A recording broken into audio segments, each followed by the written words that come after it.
হ্যাঁ, তো যেটা বলছিলাম সেটা হচ্ছে আমার জীবনের গল্প বলছিলাম তোমাদেরকে। আমার মানে আমাদের তিনজনের জীবনের গল্প। তো আমার বাড়িতে মাঝে মধ্যেই গোছা গোছা চুল পাওয়া যায়, মানে মাথার চুল। তো সেটা পাওয়া যায়, সেটা আমি ফেলে দিই বা আমার কাজের দিদি ফেলে দেন। আচ্ছা, 2 সপ্তাহ আগে দেখলাম একটা মাছ, ছোট রুই মাছ, ছোট মাছ, তাতে সিঁদুর টিঁদুর পরিয়ে কে আমার বাউন্ডারিতে ফেলে গেছে। তো এটা হচ্ছে কি বলবো, এগুলোর তো কোনো আর বলার নেই। শিলিগুড়িতে সব হ্যাজার্স ছিল না, এখানেই এসব হ্যাজার্স। তারপরে আমার মা রামকৃষ্ণ মিশনের চেয়ে ঠাকুরমশাই গাঙ্গুলি বাগানে জিজ্ঞেস করলো, বলে হ্যাঁ এগুলো টুকটাক করে, জ্ঞাতি শত্রুরা করে। তো আমি ঈশ্বরে বিশ্বাস করি, আমার সাথে এসব করে লাভ নেই। আমি এসব মানি না। আর আমি জানি যে শয়তান শক্তিমান হলে ঈশ্বর সর্বশক্তিমান, এসব করে আমাকে লাভ নেই। এভাবেই এগুলো নিয়েই আমি এখানে চলছি, 18তে এসছি। আর কি বলবো, যে ভালোবাসাও প্রচুর পেয়েছি, বলবো না যে সবটুকুই খারাপ। ওই যে বললাম যে কিছু সাবস্ট্যান্ডার্ড মানুষ জীবনে অজান্তেই চলে আসে, আর তাদের সাথে চেষ্টা করেও মিশতে পারি না, আর মাইন্ডে একটু সমস্যা হয়, তখন অবচেতন মনে একটু অ্যাংজাইটি তৈরি হয়। দেখা যাক, আমি সারাক্ষণই প্রার্থনায় থাকি যাতে এই পরিস্থিতি থেকে আমাকে ঈশ্বর মুক্তি দেন। তার জন্য ফেসবুকের কাজটা আরম্ভ করেছি, মাইন্ডটা ফ্রেশ থাকে।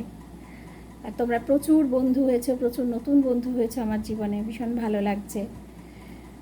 আর এখনও অবধি লাইফ এভাবেই চলছে। আমি এবার একটু আমার বিয়ের আগের একটা ছোট গল্প আমি বলবো। যখন আমি ছিলাম, আমি আমার বাবা মা ঠাকুমা, আমার ঠাকুমার কথা বলবো। আমার ঠাকুমা আম্মা বলতাম, আম্মার কাছে আমি মানুষ। আম্মা ভোর 5:30টায় আমাকে নিয়ে দুধ আনতে যেত। তারপরে এসে ছোটোবেলায় তখন কমলা গার্লসে পড়ি, তারপর রেডি হয়ে আমি, আমার স্কুল বাস আসতো, স্কুল বাসে স্কুলে যেতাম। এভাবে আমার কাছেই মানুষ। আম্মা আমাকে চাঁদ মামা কিনে দিত। লাইব্রেরিতে, যুবসংঘ লাইব্রেরিতে আমার কার্ড করে দিয়েছিল, ওখান থেকে আমি বই আনতাম। আম্মা পেনশন পেত, সেই পেনশনের টাকা যখন তোলা হতো, প্রথম একটা চাঁদ মামা, তোমরা জানি না কারা চাঁদ মামার কথা জানো, তখন চাঁদ মামা একটা বাচ্চাদের কমিক্স বেরোতো, চাঁদ মামা। তারপরে কথায় ছবিতে রামায়ণ মহাভারত, নল দময়ন্তীর গল্প, এগুলো সব আম্মা কিনে দিত। আর বই পড়ার হ্যাবিট আমার আম্মার থেকেই পাওয়া। আর আমি প্রচণ্ড বই পড়তে ভালোবাসতাম, আর ছোটোবেলায় ওগুলো পড়তাম। এভাবেই আমি বড় হয়েছি। ক্লাস 8-এ আম্মা চলে যায়। ক্লাস 8-এ আমাদের প্রথম ক্লাস টিচার হন শিলাদি, ভীষণ ভালো টিচার ছিলেন। এখন ফিল করি, শিলাদি একটা কথা বলেছিলেন যে একগাল হেসে কথা বলতে পয়সা লাগে না, মানুষের সঙ্গে একগাল হেসে কথা বলবে। আরেকটা বলেছিলেন যে সাদা কাপড়ে দাগ লাগলে কখনো ওঠে না, মানুষের চরিত্রটাই বড়, চরিত্র গঠনটা, চরিত্র সবসময় ভালো রাখবে, তাহলে একটা ভালো মানুষ হতে পারবে। তো এই কথাগুলো আমাদের খুব মনে দাগ কাটতো আমার শ্রাবণীর। ক্লাস 6-এ শ্রাবণী আমাদের কমলা গার্লসে আসে, আর একটা ছোট্ট খাট্ট মেয়ে আমার পাশে বসে। তখন আমি আর দেবস্মিতা খুব ভালো বন্ধু ছিলাম। তখন শ্রাবণী আসে, শ্রাবণীর সাথে সেই যে বন্ধুত্ব হয় আর সেই যে মনের মিল, সেই থেকে এখনও আছে। তোমরা সবাই জানো শ্রাবণীকে, চেনো শ্রাবণীকে। ও একটা মেয়ে, আমি একটা মেয়ে, কাকুকে ভীষণ ভালোবাসতো আমাকে। আবার শিলাদি মঞ্জুলাদি 89-এ ওরা উত্তরকাশী বেড়াতে গেছিলেন, 2 বন্ধু ছিলেন, আমাদের কমলা গার্লসে চাকরি করতেন। ওখানে মানে হয় না ভূমিকম্প, সরি ভূমিকম্প না, কী বলে ওটাকে গো, আর আরে ধস নামে, ধস, ল্যান্ডস্লাইড হয়, আর ধসে সব পড়ে হুড়মুড়িয়ে একদম শিলাদি মঞ্জুলাদিও খাদে পড়ে ওনারা প্রাণ হারান। চামলি শ্মশানে ওনাদের শেষকৃত্য সম্পন্ন হয়। খুব কষ্ট পেয়েছিলাম আমার প্রত্যেকটা স্টুডেন্ট। আর তখন তো আমাদের ফোন ছিল না, টিভি ছিল না, কিছুই ছিল না। তখন আমরা না, যখন পুজোর ছুটি পড়তো, আমি আর শ্রাবণী দুজনকে চিঠি লিখতাম, পুরো মাসটা চিঠি লিখতাম। যখন দেখা হতো চিঠিটা হাতে দিতাম। লেখার হ্যাবিট শ্রাবণীর থেকে আমার হয়েছে। আমরা লিখতাম, আমরা গল্প লিখতাম, আমরা কবিতা শ্রাবণী লিখতো, কবিতা পড়তাম আমি। একটা খুব ভালো কালচারে বড় হয়েছি, খুব সুন্দর কালচারে। কমলা গার্লসে যারা আমার বন্ধুরা যারা দেখো আমাকে, সবাই জানো যে আমরা কত ভালো পরিবেশে কমলা গার্লসে বড় হয়েছি।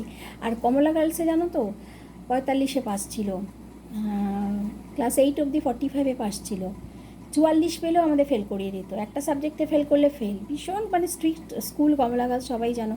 সেই অত স্ট্রিক্ট স্কুলে আমি কেজি 1 থেকে আপ টু 12 পুরোটা পাশ করে বেরিয়ে এসেছি। ফার্স্ট সেকেন্ড হয়তো হতাম না, কিন্তু পাশ করে বেরিয়ে আসতাম, মাথায় থাকতো আমাকে পাশ করতে হবে।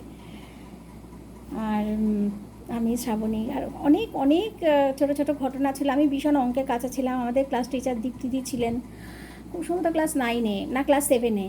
উনি প্রথমে এসেই একটা কাজ করতেন, যে খাতাটা আমার সবরই রাখতো, অঙ্ক খাতা নিত, বলেছে লাইন কেন সরু, লাইন সরুর জন্যে খাতা থ্রো ক্লাসের বাইরে আমাকেও বার করে দিত। সবাই আমরা বেরিয়ে যেতাম, বেরিয়ে গিয়ে বাইরে দাঁড়িয়ে দাঁড়িয়ে কান ধরে হাসতাম।